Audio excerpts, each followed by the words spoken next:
అందరికీ నమస్కారం. ఈ వీడియోలో ఈరోజు రైతుల ఖాతాలో డబ్బులైతే పడబోతున్నాయండి. ఆ వివరాలు ఏంటి వీడియోలో చెప్తాను. వీడియోని చివరిదాకా చూడండి.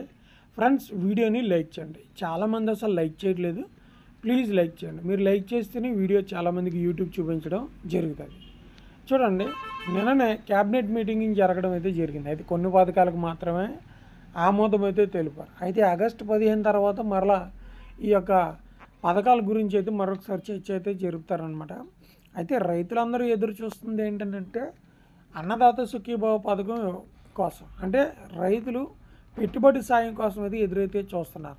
పెట్టుబడి సాయం ఉంటే వారు రైతు భరోసా ఉన్నప్పుడు ఎటువంటి ఇబ్బంది లేకుండా, అంటే బయట దళారుల దగ్గర నుంచి వడ్డీకి తేకుండా వడ్డీలకి ఎక్కువ చెల్లించుకునేవారు. సో ఎప్పుడైతే రైతు భరోసా పీఎం కిసాన్ పెట్టారో, సో దళారులను ఆశ్రయించకుండా ప్రభుత్వం ఇచ్చేటువంటి డబ్బులతో అయితే వ్యవసాయం అయితే చేస్తూ ఉంటారు.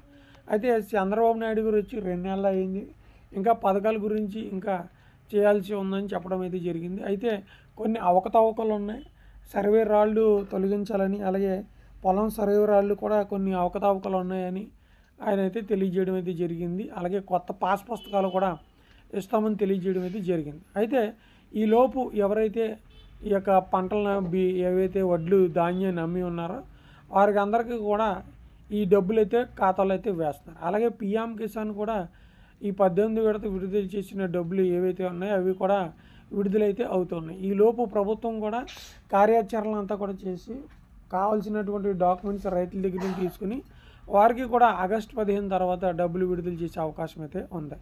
సో ఈలోపు రైతులకు కావాల్సినటువంటి పీఎం కిసాన్ డబ్బులు, అలాగే ఏవైతే పంట నష్టం డబ్బులు, ఈ యొక్క ధాన్యం డబ్బులు ఏవైతే ఉన్నాయో రైతుల ఖాతాలోకి అయితే విడుదల చేయడం అయితే జరుగుతుంది అనమాట.